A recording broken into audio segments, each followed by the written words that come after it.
Should public servant productivity be put under the microscope? According to a new report, that answer is yes. Good afternoon. This is CTV News at 5. I'm Stefan Keys. A new report appears to be suggesting a snitch process is needed to track the productivity level of federal public servants. It would require the federal government to track so-called underperforming workers and then issue an annual report. CTV's Caitlin Wilson has more on who is making the suggestion and what people are saying about it. Caitlin. Yes, Stefan, the report was commissioned by the president of the Treasury Board last year to examine productivity inside the federal public service and help the government save billions of dollars in the coming years. Every day, public servants answer calls, process files, and make decisions that affect millions of Canadians. Now, a new federal report says the government has no clear way to measure how well that work gets done, recommending the government track productivity and performance across the public service. 2 of the 19 recommendations call on Statistics Canada to create a productivity measurement program and for departments that provide direct services to Canadians to develop clear performance metrics. But one public sector union warns productivity can't be improved by measurement alone. I look at the fact, the things that, public service needs to be more productive is looking at some of these ancient IT systems that we deal with. There is a consistent, understaffing. If we look at it too, there's a ton of paperwork that public services have to deal with. And, I think reductions in that would help with productivity. The Treasury Board says several recommendations already align with work underway, including artificial intelligence, program reviews, and streamlining internal processes. But it says it's not actively considering others right now, including measuring productivity across the public sector. Stefan? All right, CTV's Caitlin Wilson reporting live for us. Thank you for this update, Caitlin. Breaking news just coming into our newsroom late this afternoon. We have confirmed Prime Minister Mark Carney is set to hold a virtual First Ministers meeting later this week. Mark Carney will be hosting the First Ministers meeting this Thursday. And although it's said to be virtual, CTV News has confirmed that Ontario Premier Doug Ford will be there in person. There is no word yet on the focus of the meeting, but in the past, it has been to update the premiers on trade talks between Canada and the United States. The last meeting was a month ago on November 17th. Ontario Provincial Police have accused a teenager of driving drunk and causing a fatality last night. It allegedly happened across the road from Cedar Hill Christmas Tree Farm in Pakenham just before midnight yesterday. Police say no other vehicles were involved and that the car had rolled over. An 18-year-old passenger did not survive. The driver and another passenger did. Officers attended fire rescue and located 2 males outside of the vehicle, 1 person still trapped inside. Fire rescue was able to extricate the male party and performed heroic CPR measures, but unfortunately the male was pronounced deceased a short time later. The 17-year-old driver has been charged with operation while impaired causing death, operation while impaired causing bodily harm, and operation while impaired alcohol concentration over 80. He is scheduled to appear in court next month. In other news, the search is on to find a living kidney donor for a 17-year-old from Renfrew. Without one, his family says Lucas Gillen is just weeks away from needing to start nightly dialysis. The timelines are making the search for a donor fairly urgent, and so far, friends and family have been stepping up to see if they are a match. It's been amazing. It's been overwhelming, actually. It really has. Yeah. I remember sitting at the doctor's office at the General and them saying, yeah, we're going to have to start the process. And I thought, okay, that time has come. A living donor needs to be found by February for Gillen to avoid dialysis, a process that could force him to move to online learning and postpone post-secondary plans. Doctors say they are confident in eventually finding a donor, but so far, family and friends have not been a perfect match. Ottawa's mayor is hoping you can ride the East End extension of the LRT early in the new year. The delays are years long to bring light rail out to Orleans, but according to the mayor, he is confident about how close they are getting. Come January, there will be a few testing hurdles to jump through, but here's what he told the 580 CFRA's Bill Carroll on the radio this morning. You know, I don't want to throw out dates, but I think relatively early in the new year, we're going to see the testing happening. And once the testing is done, you got to meet certain criteria. Once that's done, we can open it to service. In the meantime, students at an Ottawa school were served up a special Christmas meal today. A local business owner teaming up with first responders to give the kids a treat before the holidays. CTV's Peter Sperling was at Dr. F.J. McDonald Catholic School in the Britannia area as it was happening. Smiling faces, Christmas cheer, and a tasty turkey feast for students here at Dr. F.J. McDonald Catholic School. You think you're strong enough you can carry that for me? The annual tradition at the school returns with nearly 300 Christmas turkey dinners served to students and staff, delivered by Ottawa Police Service officers. The festive lunch complete with turkey, mashed potatoes, gravy, and corn, prepared and provided by a local entrepreneur, along with volunteers and donations. Some children won't have a Christmas dinner, and this makes sure that everybody does. When I started a few years back, it just ended up being a tradition that I carried on throughout the years. And I'm continuing to do it now because I just think it's the right thing to do. And, to see the smiles on the kids' faces, and the cheer that it brings them, I think it's all worth it. Thank you, and Merry Christmas! Certainly a very joyous lunch with many children even now more into the Christmas spirit. I do it in order to try to entice the grandkids and the great-grandkids to come in and see their grandparents at Christmas. Coming up on CTV News at 5, Christmas on display in an elaborate way. We take you to one East Ontario seniors residence where a holiday tradition has grown into a unique labor of love. And here's Jackie with the first check on weather.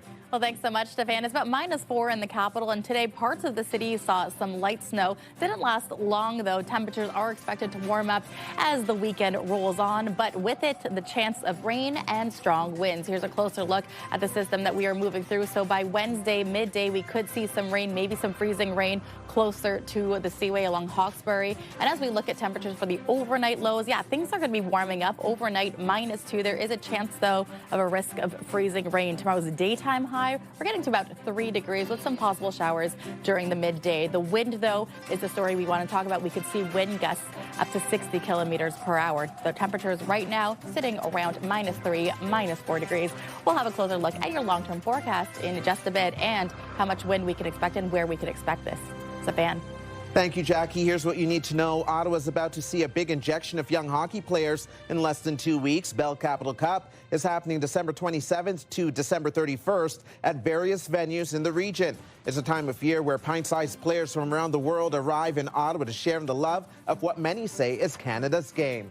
A live check on traffic right now. There's a crash to report eastbound on the 174 on-ramp at Blair. That's closed, so it's causing some backups in that areas. There's heavy traffic on the 417 westbound between Nicholas and Pinecrest and 417 east from Carling to Walkley. You're watching CTV News at 5.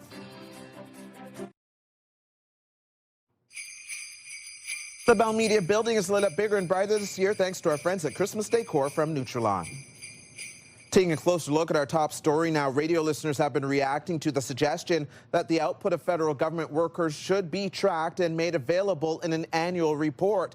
And so on 580 CFRA's Ottawa Now, they've been asking, does the public service need a productivity review? The federal government does have mechanisms to ensure that the departments run more effectively, and that's management, in my view. So I think, if anything, the managers should be empowered more to propose solutions to any inefficiencies, as they may call them. Christy Cameron is here with more thoughts on this. And Christy, this has been a long debate. Public servants get offended with the suggestion that they're not being productive or as productive as other people working in the private sector. Yeah, and I want to be clear, Steph. I think it's really lazy commentary when people come out and just say all public servants are lazy. People are lazy in the private sector too. People are lazy at work. People are lazy when they work from home. Just because you're visible and present in the office doesn't mean that you're doing quality work, which is why I would support a productivity review both in the federal public sector and in most workplaces. I think it's a good idea. And, you know, a lot of our listeners were in agreement with me. Some were not, because when they hear productivity review, they immediately leap to cuts. So they were nervous about that, and they were nervous as well about human beings being replaced with AI, which I think is a fair concern. There's also the subjectivity level around such kind of review. What do you mean? Like, you know what I mean, in terms of if it's humans doing it, is it like based on their own personal opinion about how productive you are? If we're comparing to AI, then I guess we're all on the chopping block, aren't we? I mean, we probably are eventually, yes. Not to be too grim. But I do think the 19 recommendations in 5 different areas were pretty good, including let's make sure that everybody's getting a performance review. Yes. And let's make sure that managers are getting, you know, performance review training so they can manage their employees. I like that. I like that a lot. Thank you, Christy. You can join the conversation, leave a comment through the Talkback feature on the iHeartRadio app. You can listen live to Christy Cameron on News Talk 580 CFRA weekdays from 2 to 6. Well, in addition to decorating their Christmas trees, many people also set up miniature displays for the holiday season. A retirement residence here in Eastern Ontario has created a special display to bring holiday cheer to its residents and their families. CTV's Dave Charbonneau has the details. It's become a Christmas tradition at this retirement residence in Perth, one that has grown piece by miniature piece since it started 6 years ago. I do it in order to try to entice the grandkids and the great-grandkids to come in and see their grandparents at Christmas. My favorite is the bumper cars here. Every Christmas season, co-owner Whit Lewandowski builds miniature animated Christmas displays for residents and visitors. A lot of the times the residents will help take the items out of the box. They'll help, you know, once I get a lot of the electronics set up and everything, they'll help place the figurines in places they think works best. The displays help create a sense of home and connection during the holidays. This is our home now, and a lot of us can't have great big trees and great big families around all of the time. And Lanark Lifestyles is a place where we can all gather, and it's just like home. And for many, the details bring back memories from long ago. I like the merry-go-round. It reminds me of when I was, you know, little kid. Yeah, but they're all very nice. I always liked the skating rink. That I used to love to skate, so that brings back good memories. The displays also now creating new memories. It's amazing. It's just amazing. Yeah, and it's so attractive for residents and visitors, and especially young children. A lot of the grandkids will come and play with it, and I don't have signs on it, do not touch or anything else. If something breaks, we have glue. A collection of tiny details built on kindness and the spirit of the season. A reminder that even the little things can spread so much joy. Dave Charbonneau, CTV News. Snappy pass finding Stutzla. He's in with Tkachuk. There's Tkachuk. He scores! Coming up on CTV News at 5, Sens claw their way back with a fairly last-minute win in OT. Game highlights a little later. Here's what else you need to know. Ottawa's lacrosse team, the Black Bears, are on the road for their next game. They take on the Las Vegas Desert Dogs on Saturday. You can show your support by watching the game on TSN+. Because of the time zone, it will be a late one starting at 10 p.m. Here's another live check on traffic. The collision has closed an on-ramp at Blair around the 174 eastbound, so the eastbound on-ramp, I should say. There's heavy traffic on the 174 eastbound lanes between the Split and Jeanne d'Arc. Heavy traffic on the Queensway in the westbound lanes between Nicholas and Pinecrest. It's also heavy going eastbound between Carling and Walkley. The bridges to Gatineau seeing moderate to heavy traffic this hour. We'll be right back. You're watching CTV News at 5 with Stefan Keys.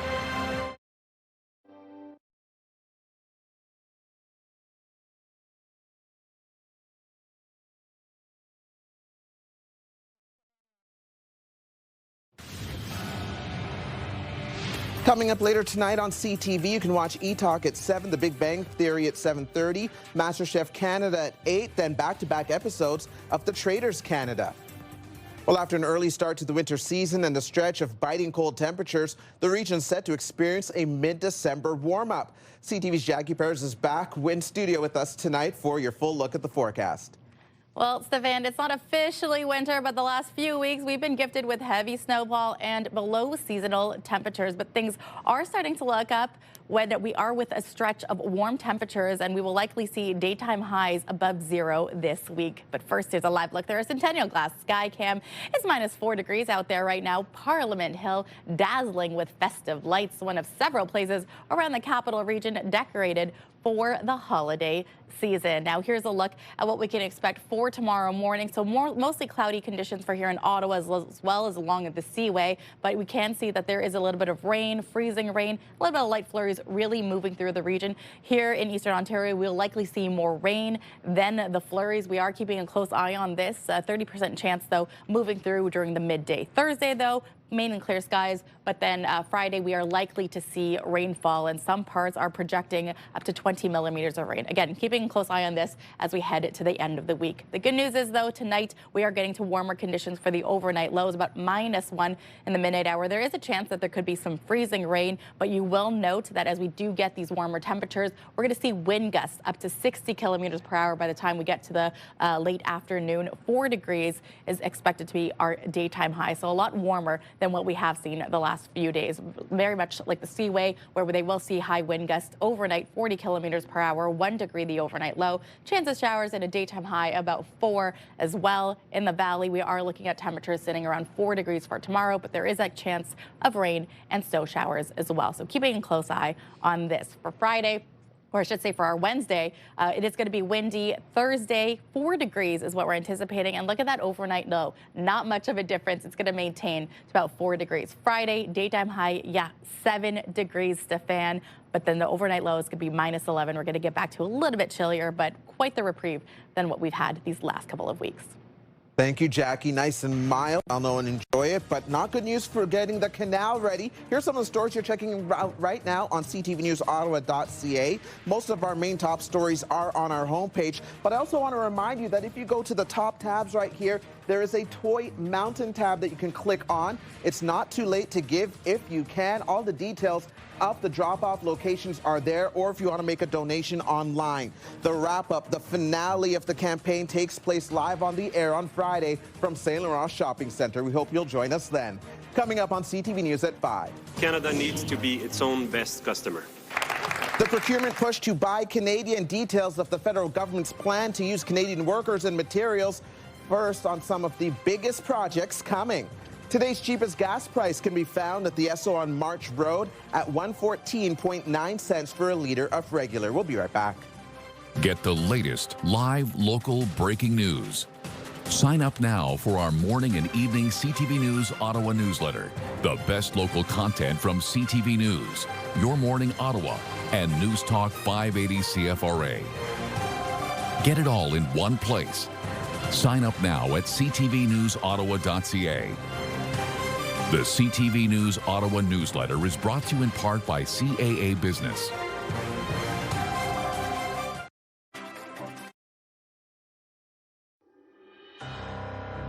Here's a live look through our Centennial Glass sky cam. The temperature currently is -4. Factor in the wind chill. It'll feel more like -9 under some cloudy skies, and we know that's going to get balmy later in the week, so those drastic differences could create some fog. Time now for a look ahead to CTV News at 6. Here's Patricia Bull. Thanks, Steph. Here's what we're working on for 6 o'clock.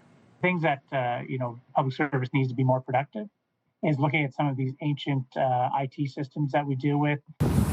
Public servants are now facing a recommendation of having their productivity tracked. A new report is calling for that and for those said to be underperforming to be reported. From what I've seen, we're looking at very minor criminal infractions, but sufficient to attract the radar of U.S. enforcement. Why one expert says Canadians should think twice before traveling to the U.S. Hiccups at the border could be cause for hesitation. It's been amazing. It's been overwhelming, actually. It really has. Plus, an Ottawa Valley teenager in need of a new kidney, living donor preferred. We'll have a full report on the hunt for a donor and tell you why the timelines to find one are so tight. All of that and more is coming up tonight on CTV News at 6. That's right after the early edition of CTV National News with Sandy Ronaldo at 5:30. Steph. Thank you, Patricia. Now the final 5 other stories we're following today. Canada needs to be its own best customer. The federal government's Buy Canadian policy is now in effect. The strategy is meant to ensure Canadian products, materials, and workers are prioritized in federal procurement decisions. It applies to the government's new major projects and housing offices, defense procurement, and community infrastructure projects. The first stage of the policy requires contracts valued at $25 million or more prioritize Canadian businesses and materials.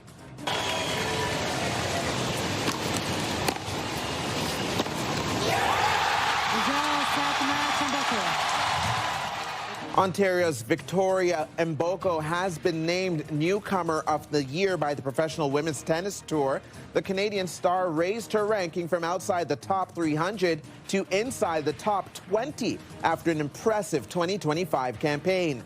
Highlights included winning the WTA 1000 National Bank Open in August and a WTA title in Hong Kong just last month. Snappy pass finding Stützle. He's in with Tkachuk. There's Tkachuk. He scores! Hey, hey! A huge comeback win for the Sens in Winnipeg last night. Before this win, Ottawa had lost 4 of its last 5 games. Captain Brady Tkachuk scored the game winner. Final score 3-2 in OT. The Sens play again on Thursday at home against the Pittsburgh Penguins. Canada's WNBA team has unveiled its jerseys as the players prepare to hit the court for their first season next year. The Toronto Tempo releasing their teaser video showing off the debut uniforms. There are 6 speed lines representing Toronto's boroughs. The 6 lines are also said to represent the 5 players on the court, with the 6th teammate being the fans. You'll be able to rep Canada's team as of January. That's when the jerseys go on sale. Canada Post says kids who write to Santa with their wish list will get a response this year. All letters with the ho-oh-ho postal code that were mailed by December 8th will be delivered. The Crown Corporation says it can't confirm exact delivery dates, but Santa will respond to each letter. More than 1 million letters are delivered to and from the North Pole each year. Last Christmas, a strike by postal workers meant St. Nick couldn't respond. That is CTV News at 5. I'm Stefan Keys. Be sure to join Patricia Bull for CTV News at 6. The early edition of National starts now.